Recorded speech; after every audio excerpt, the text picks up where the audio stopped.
घर नहा मालिक के धीरे धीरे चलता है, कहाँ जाकर ठहरेगा घाटी में या जंगल में।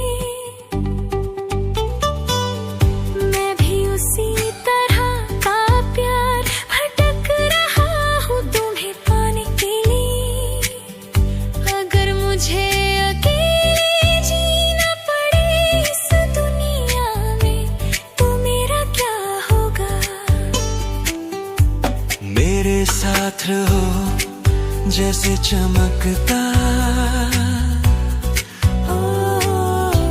चमको जैसे सुबह का तारा।